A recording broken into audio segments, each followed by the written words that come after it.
Breaking news చూస్తున్నాం. తెలంగాణలో municipal పోరుకు సర్వం సిద్ధమైంది. ఎన్నికలు నిర్వహించేందుకు ఇప్పటికే అధికారులు అన్ని ఏర్పాట్లను పూర్తి చేశారు. రేపు ఉదయం 7 గంటల నుంచి సాయంత్రం 5 గంటల వరకు రాష్ట్రంలోని 116 మున్సిపాలిటీలు 7 కార్పొరేషన్లకు ఎన్నికలు జరుగుతున్నాయి. రాష్ట్ర వ్యాప్తంగా మొత్తం 2996 వార్డుల్లో జరుగుతున్న ఈ ఎన్నికల్లో సుమారు 12,000 ప్రతి పౌరుడు ఓటు హక్కును వినియోగించుకునేందుకు ప్రస్తుతం చర్యలు చేపడుతోంది. ఎన్నికలు జరిగే నగరపాలిక మున్సిపాలిటీలు పరిధిలోని అందరూ కార్మికులు, ఉద్యోగులకు ఆ రోజు వేతనంతో కూడిన సెలవులను ప్రకటిస్తూ కార్మిక శాఖ ఉత్తర్వులు జారీ చేసింది.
తెలంగాణలో మున్సిపల్ పోరుకు సర్వం సిద్ధమైంది. ఎన్నికలు నిర్వహించేందుకు ఇప్పటికే అధికారులు అన్ని ఏర్పాట్లను పూర్తి చేశారు. రేపు ఉదయం 7 గంటల నుంచి 5 గంటల వరకు రాష్ట్రంలో 116 మున్సిపాలిటీలు 7 కార్పొరేషన్లకు ఎన్నికలు జరుగుతున్నాయి. దీనిపై మరింత సమాచారాన్ని మా ప్రతినిధి హరీష్ అందిస్తారు. హరీష్, చెప్పండి. రాధిక, ఇదైతే తెలంగాణలో మున్సిపల్ పోరుకు సంబంధించి కూడా సిద్ధమైన ఎన్నికలకు సంబంధించి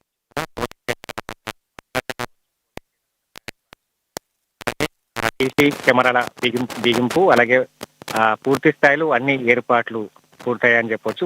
రేపు ఉదయం 7 గంటల నుంచి 5 గంటల వరకు, సాయంత్రం 5 గంటల వరకు 116 మున్సిపాలిటీలు 7 కార్పొరేషన్లకు సంబంధించి కూడా ఎన్నికలు జరగబోతా ఉన్న నేపథ్యం ఉన్నది. మొత్తంగా 2996 వార్డులకు సంబంధించి కూడా రేపు ఎన్నికలు జరగబోతా ఉన్నాయి. దాంట్లో 12,996 మంది అభ్యర్థులు తమ భవితవ్యాన్ని కూడా ఏదైతే తేల్చుకునే పనిలో ఉన్న నేపథ్యం అయితే కనిపిస్తుంది. ఇప్పటికే మొత్తంగా ఈ మున్సిపల్ ఎన్నికలకు సంబంధించి కూడా అన్ని పార్టీలకు కూడా కీలకంగా తీసుకున్న నేపథ్యం కావచ్చు. ఇప్పటికే ప్రధాన ఏదైతే ప్రచారాలు కావచ్చు, మొన్నటి వరకు ప్రచారాలతో హోరెత్తించారు.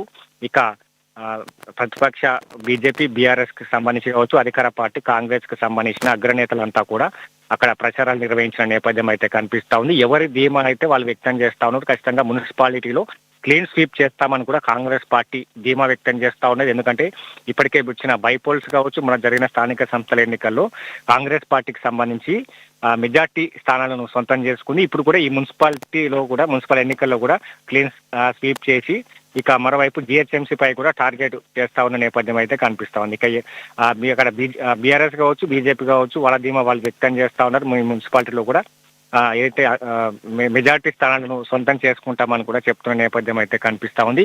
ఇక రేపు ఉదయం 7 గంటలకు సంబంధించి కూడా పోరుకు సంబంధించి కూడా సమయం సిద్ధమైందని చెప్పొచ్చు. మొత్తంగా ఇందుకు సంబంధించి కూడా అన్ని ఏర్పాట్లు పూర్తయిన నేపథ్యం అయితే ఉంది. రేపు బీజేపీ, బీఆర్ఎస్, కాంగ్రెస్ తో పాటుగా స్వతంత్ర అభ్యర్థులకు సంబంధించి కూడా వాళ్ళు ఇప్పటికీ ఏదైతే ఓటర్లను ఆకట్టుకునే పనిలో నిమగ్నమైన నేపథ్యం అయితే కనిపిస్తా ఉంది. మొత్తంగా మున్సిపల్ ఎన్నికలకు సంబంధించి కూడా 52 లక్షల పైచిలకు ఓటర్లు తమ ఓటు హక్కును వినియోగించుకుంటున్నారు. ఇక పోలింగ్ కేంద్రాలకు సంబంధించి కూడా అన్ని ఏర్పాట్లు పూర్తి చేశారు. ఇక వృద్ధులు, వికలాంగులకు సంబంధించి కావచ్చు, వాళ్ళకి సంబంధించి కూడా ప్రత్యేకంగా ఏదైతే ఏర్పాట్లు కూడా చేసిన నేపథ్యం ఉంది. 11,000 కెమెరాలతో నిరంతరం నిఘాతో ఎన్నికలు జరగబోతా ఉన్నాయి. ఎట్టి పరిస్థితుల్లో కూడా ఎక్కడ చెదురుమదురు సంఘటనలు జరగకుండా కూడా పోలీసులు ఏదైతే భద్రతాపరమైన చర్యలు తీసుకుంటున్న నేపథ్యం అయితే కనిపిస్తా ఉన్నది. ఇక ఏదైతే ఈ రేపు 7 గంటల నుంచి 5 గంటల వరకు ఎన్నికలు జరగబోతా ఉన్నాయి. 13వ తేదీకి సంబంధించి కూడా ఓట్ల లెక్కింపు ఉంటుంది. ఫలితాలకు సంబంధించి కూడా ఏ పార్టీ ఏ పట్టణానికి సంబంధించి కూడా చేజిక్కించుకుంటుందో ఆ రోజు సంబంధించి కూడా వెల్లడించిన నేపథ్యం అయితే కనిపిస్తా ఉన్నది. ఇక మొత్తంగా తెలంగాణ రాజకీయాలు అత్యంత కీలకంగా ఈ మున్సిపల్ ఎన్నికలకు సంబంధించి కూడా క్రియాశీలకంగా మారాయని చెప్పొచ్చు. గతంలో ఎన్నికలు జరిగినా కూడా ఇంత హోరాహోరీ ప్రచారాలు కావచ్చు, కార్నర్ మీటింగ్ సంబంధించి కావచ్చు, మొత్తంగా ఈ సంవత్సరానికి ఈ ఏడాదికి సంబంధించి కూడా ఈ మున్సిపల్ ఎన్నికల్లో కీలకంగా మారినాయి. ప్రధాన అన్ని పార్టీలకు సంబంధించిన ధీమా వ్యక్తం చేస్తున్న నేపథ్యం అయితే కనిపిస్తా ఉన్నది. కాబట్టి ఇక ఎవరి ప్రచారాలు వారు నిర్వహించుకోరు, ఎవరు అభివృద్ధి కార్యక్రమాలు కావచ్చు, వాళ్ళకి సంబంధించి కూడా మున్సిపల్ ఎన్నికల్లో గెలిస్తే ఏ కార్యక్రమాలు చేస్తామని కూడా ఓటర్లను ఇప్పటి వరకు అయితే ప్రచారాలు నిర్వహించుకున్నారు. ఇక రేపు ఎవరి భవితవ్యం ఏందో అనేది కూడా ఓటర్లు పోలింగ్ ద్వారా ఇలా 13వ తేదీకి సంబంధించి కూడా ఈ ఫలితాల ద్వారా కూడా వెల్లడయ్యే అవకాశాలు అయితే కనిపిస్తా ఉన్నాయి. Radhika. Right Harish, thank you.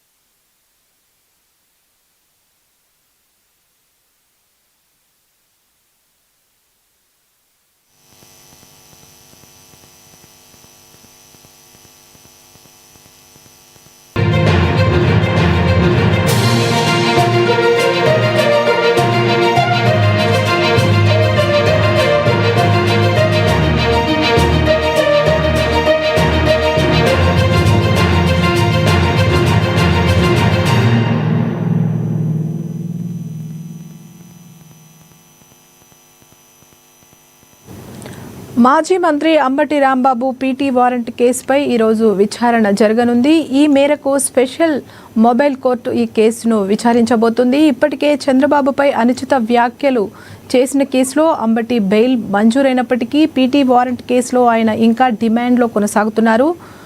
ప్రస్తుతం ఆయన రాజమండ్రి సెంట్రల్ జైల్లో ఉన్నారు. నేటి విచారణలో కోర్టు ఎలాంటి నిర్ణయం తీసుకోబోతుంది? పీటీ వారెంట్ కేసులో అంబటికి ఊరట లభిస్తుందా లేదా డిమాండ్ పొడిగిస్తారా అన్నది ఇప్పుడు సర్వత్రా ఆసక్తికరంగా మారింది.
మాజీ మంత్రి అంబటి రాంబాబు పీటీ వారెంట్ కేసుపై ఈరోజు విచారణ జరగనుంది. ఈ మేరకు స్పెషల్ మొబైల్ కోర్టు ఈ కేసును విచారించబోతుంది. ఇప్పటికే చంద్రబాబుపై అనుచిత వ్యాఖ్యలు చేసిన కేసులో అంబటికి బెయిల్ మంజూరైనప్పటికీ పీటీ వారెంట్ కేసులో ఆయన ఇంకా డిమాండ్లోనే కొనసాగుతున్నారు. ప్రస్తుతం ఆయన రాజమండ్రి సెంట్రల్ జైల్లో ఉన్నారు. నేటి విచారణలో కోర్టు ఎలాంటి నిర్ణయం తీసుకోబోతుంది? పీటీ వారెంట్ కేసులో అంబటికి ఊరట లభిస్తుందా లేదా డిమాండ్ పొడిగిస్తారా అన్నది ఇప్పుడు సర్వత్రా ఆసక్తికరంగా మారింది.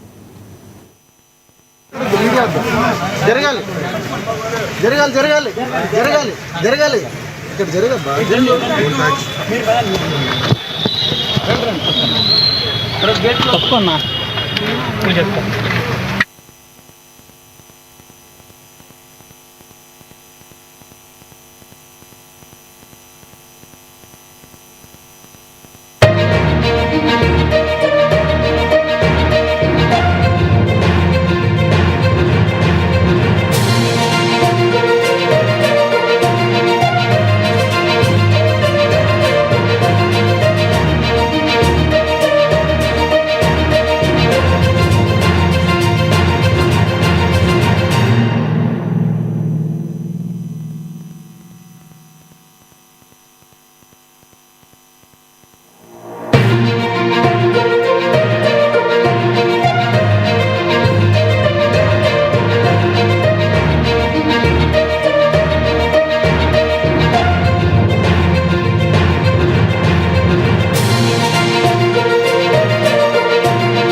బ్రేకింగ్ న్యూస్ చూస్తున్నాం. శివరాత్రి సమీపిస్తున్న వేళ ప్రముఖ పుణ్యక్షేత్రం శ్రీశైలంలో అమానుష ఘటన చోటు చేసుకుంది. శివస్వాములపై పోలీసులు లాఠీలతో విరుచుకుపడ్డారు. ఉదయం నుంచి పడిగాపులు కాస్తున్న భక్తులను గంటల కొద్దీ క్యూలో నిలిపివేయడమే కాకుండా దర్శనం కోసం వచ్చిన శివస్వాములపై లాఠీలతో దాడికి తెగపడ్డారు. సిబ్బందిని వదిలేసి తమపై లాఠీకి పాల్పడడం హేయమైన చర్య అని శివస్వాములు పోలీసులపై మండిపడ్డారు. ఈ ఘటనపై సర్వత్రా నిరసనలు వ్యక్తమవుతున్నాయి.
పర్యవేక్షణ లేనప్పుడు మీ పాలక మండలి ఎందుకు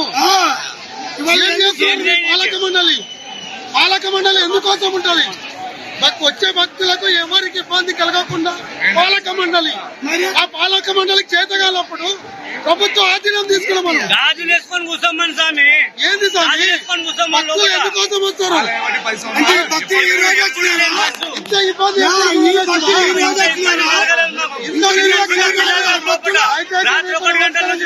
పాలక మండలికి నమస్కారం చేస్తాం. కోడలు కానీ నీ బిడ్డ కానీ ఎన్ని గంటలు 5 గంటలకు పప్పులో వచ్చిన క్యూలో నిలబడ్డాము. అదే మీ బంధువులకు అట్లా నిలబడరా? ఏం తినాలి? ఒప్పుకొని నీళ్లు లేవు, నిద్ర లేదు. శ్రీశైలం జాతరకు వచ్చి దేవుని దర్శనం చేసుకోకపోదామని మంత్రి వస్తున్నాను ఎంతమందిని ఆగం చేసినాం. ఇప్పుడు దర్శనం లేదు, ఏం లేదు. టికెట్ పెట్టుకొని ఎక్కడి నుంచో ఏ రైలు నుంచి వచ్చినాం మేము హైదరాబాద్కి వెళ్ళి. మాకు ఆకలి లేదు, ఇలా చిన్న చిన్న పిల్లలు పడిపోయినారు. నీకు దయచేసి లేకపోతే గుడి మూసే లేదని పేపర్లు వచ్చి పేపర్ కొట్టి ఎవరో రామయ్య శివరాత్రి అయిపోయినా దయచేసి ఒక్క గుళ్ళ కూడా 200, 300 అన్నం లేదు, నీళ్లు లేదు, ఏం లేదు. ముఖ్యమంత్రికి ఏం చెప్పదలుచుకున్నావు? నీకొక ముఖ్యమంత్రి నీకు దండం నాయన. మరి మా సేవ, మా పిల్లల బాధ మాది. ఇదంతా కోసం మొత్తం నీకు జరుగుతుంది. నువ్వు ఇట్లా చేస్తే మాత్రం ఏం పుణ్యం లేదు నీకు.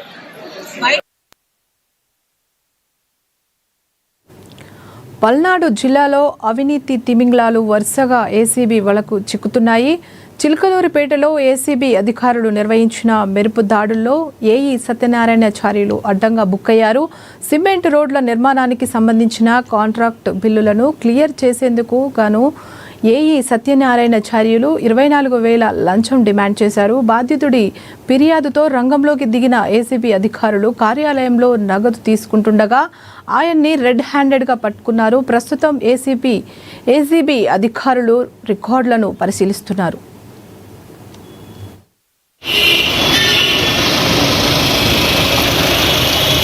అవసరం పుట్టింది ఇదే అవసరం. బజ్జీ కూడా ఇష్టం. ఫోటో పెడదాం. పేమెంట్ అది తీసి మళ్ళీ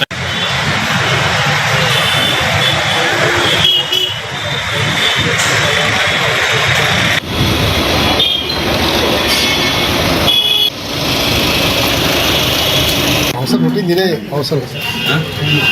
పేమెంట్ బజ్జీ కూడా ఇష్టం. ఫోటో పెడదాం. పేమెంట్ అది తీసి మళ్ళీ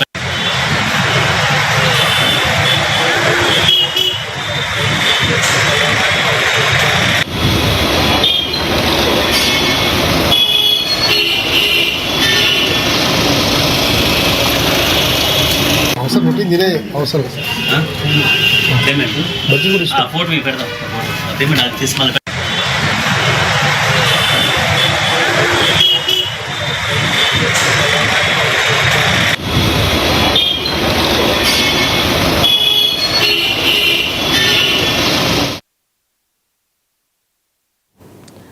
నాగర్ కర్నూలు జిల్లాలోని అటవీ ప్రాంతంలో వేటగాళ్లు పెద్ద ఎత్తున ఏర్పాటు చేసిన వైర్ల ఉచ్చులను అధికారులు ధ్వంసం చేశారు. వన్యప్రాణులు సంచరించే దారుల్లో అత్యంత కిరాతకంగా ఏర్పాటు చేసిన సుమారు 1076 వైర్ల ఉచ్చులను అటవీ సిబ్బంది గాలింపు చర్యల్లో గుర్తించి స్వాధీనం చేసుకున్నారు. వీటిని అచ్చంపేట డివిజన్ కార్యాలయానికి తరలించారు. అడవి బిడ్డలైన మూగజీవులను హతమార్చేందుకు ప్రయత్నిస్తే వన్యప్రాణి సంరక్షణ చట్టం ప్రకారం కఠినమైన జైలు శిక్షలు తప్పవని అధికారులు హెచ్చరించారు.